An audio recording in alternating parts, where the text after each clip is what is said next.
Good afternoon. I'm going to go ahead and start our regular IVDA meeting on January the 10th, Wednesday, about 3:07 p.m.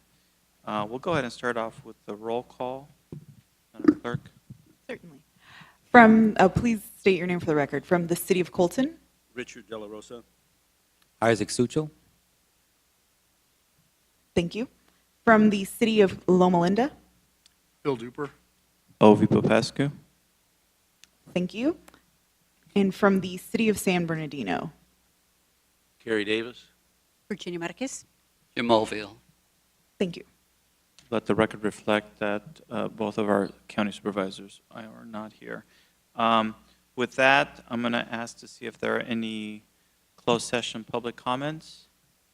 Seeing none, we're going to go ahead and recess to closed session. Thank you.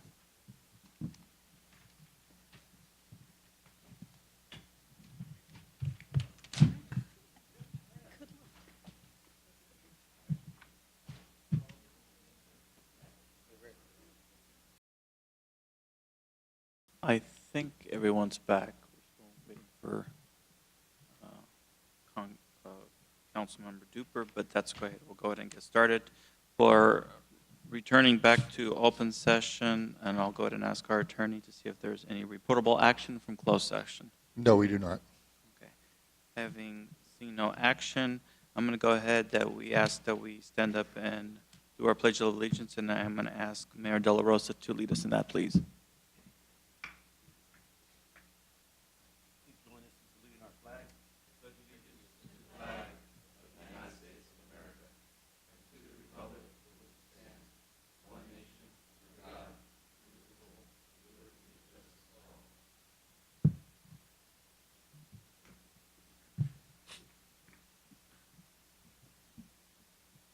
Alrighty. Are there any items to be added or deleted?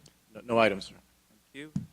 Are there any conflicts of interest? If there are any, please let me know as we get to the items. Although our agenda is fairly short, so there shouldn't be any.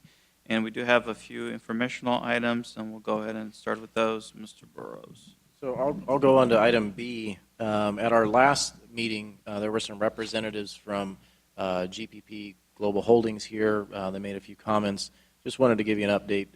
Mr. Gibbs and I have continued to work with those folks, and we feel we've got a final form of a letter of intent with them to explore foreign trade zone opportunities in the IVDA area. It does require a SABIA signature at our sister agency. So by the end of the month, I think we'll be actively sharing information under that context, and we'll report the status out at the next meeting. They continue to work with our master developer, Hillwood, on potentially leasing one of the buildings in the Westgate area. We're not a party to that transaction, but they are continuing their discussions. So just wanted to make you aware of that. And then last but not least, if Mr. Garay could give you a brief report on the status of your annual audit. Bill, I'd appreciate it. Thank you. Edie and Payne are our auditors for IVDA for fiscal year 16-17. They presented me with a status report on the audit, and as it stands now, the fieldwork has been completed for the fiscal year for both the financial statement audit as well as the single audit report. They also indicate, Edie and Payne also indicates that last year's findings from the audit report have been resolved. Edie and Payne has also indicated that there are no new internal control findings for the 16-17 year based on their audit work. And they predict that the final audit report will be to us by the end of, by January 30th this month. That concludes my report, if anybody has any questions. And that concludes my reports. Very good. Thank you. We'll go ahead and move on to the consent agenda. I'll move it. I hear a motion to approve it, items 3 to 5. Do I hear a second? I'll second that. Thank you. All those in favor say aye. Aye. Let the record reflect that it was passed unanimously. Moving on to the board action, items number 6. Consider and discuss a report on the status of the Mountain View Phase 4 project. Mr. Burrows. So I'll do a just brief reminder on the very many mountain views on Mountain View. So we're talking here in this action or item about Phase 4. Phase 4 is a collective effort with ourselves, SBCTA, Caltrans, and the city of Loma Linda to complete design of future interchange improvements. And anybody that's driven on Mountain View on and off ramps lately know why we're doing it. We need some improvement down there. So two corollary actions have been underway since you authorized us to move forward last year. One of which is the long-range development of a fully redesigned interchange. And that is a lengthy process. Caltrans District 8 has taken the lead and done a very good job for us. So you have a sizable document in this packet, which is what's called the Project Study Report, the PSR. That's the first step that we've got to take in developing a construction alternative to be able to then go seek federal funds and SBCTA approvals to build a long-term interchange. So Jennifer, if you could go to the next graphic.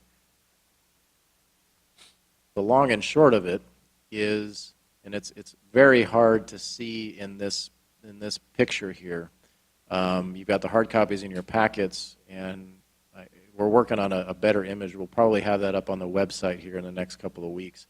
But all of you are familiar with a little thing called Tippecanoe.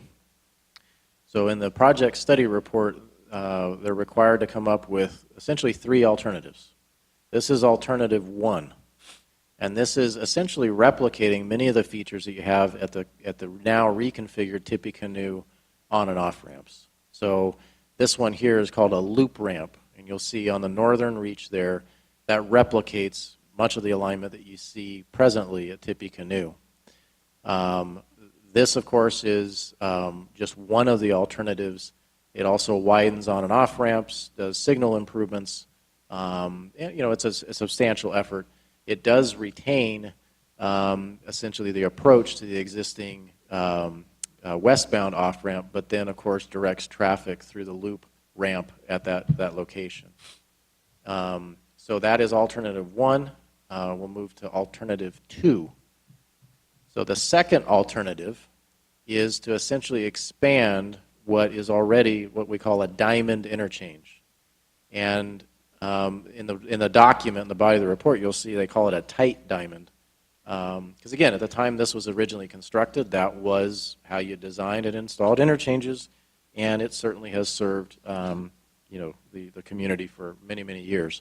This essentially widens that, improves the signal, widens the abutments under the bridge to get more north-south traffic and traffic flow, and really is a cheaper alternative, as you'll see in the various scenarios.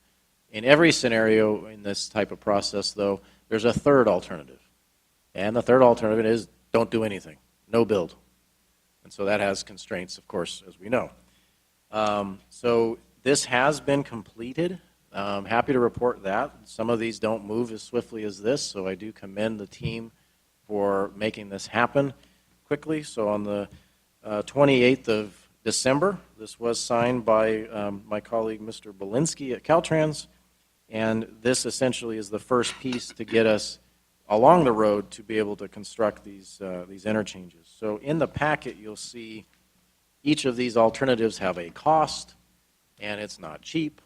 Obviously, a loop ramp costs a lot more than a tight diamond interchange, and so just construction alone of the loop ramp, you'll see in the document is fairly sizable here. We're talking $17 million of just construction. You have right-of-way, you've got other costs.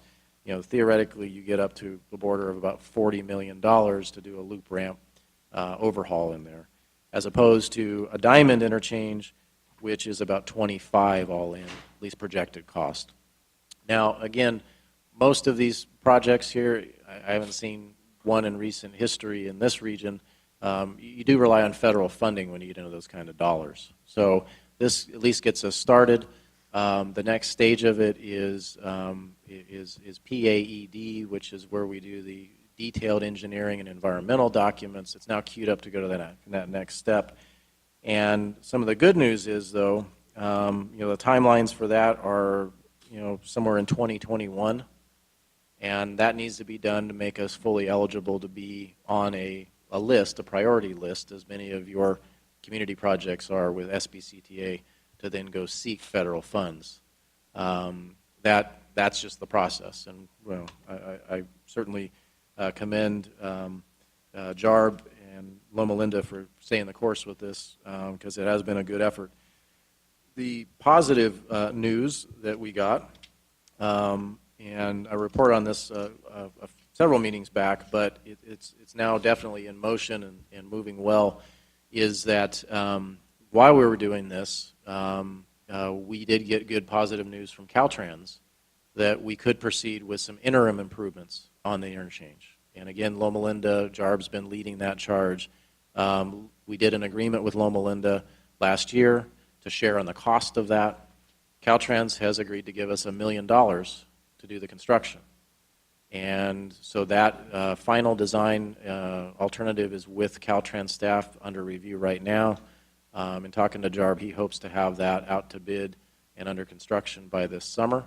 The good news for Loma Linda and IVDA is we only have to split the design costs, because it looks like everything that we need to construct to widen the existing off-ramps and do some signal and restripe will fall within the $1 million price tag that Caltrans gave us. So it doesn't happen very often, but it's certainly well needed and well deserved, and we're pleased to move this on to the next stage. So happy to answer any other questions you might have. Go ahead. Mr. Chair. On page 45 of the packet, are we still on 6? Yeah. Table 2 Yep. shows the rating for the two alternatives. Mm-hmm. Alternative 1 for the peak hour AM and for the peak hour PM appears that the rating is more favorable, if I'm reading that correctly, That is correct. than the alternative 2. That is correct. And alternative 1 is the loop, is that correct? That's the loop. That's the more expensive one, but of course it's much more effective because you're really moving that traffic more efficiently. And that's why you see Tippecanoe constructed the way it is. So. Thank you. Through the chair. Thank you. Mike, thank you for this presentation. I really read it with a lot of interest because I travel that road quite a bit. I want to refer to the accident data analysis. I was just really blown away to read that the total accident rates for all 4 ramps are higher than a statewide average for a similar type of facility. That kind of scared me. We knew they were bad, but we were surprised to see that Yeah. too. Even Caltrans, it was much more than we expected. Right, so any improvements to this area will certainly, hopefully, mitigate those accidents and sometimes fatalities. Absolutely. And again, kudos to the city of Loma Linda for taking the Yes. lead on this. They are really moving it, so we Yes. appreciate it. Thank you. Thank you. Hearing no further questions, thank you very much for the update. Thanks. We'll go ahead and move on to item number 7, which is basically a review of the action plan. So again, we're in the second half of the year here, so priorities are updated to get us through June 30. You've just heard where we're at on Mountain View Phase 4 and where we're at on the annual audit. So by next month, we have to file an annual ROPS. This will be our last one before conversion to the countywide oversight boards.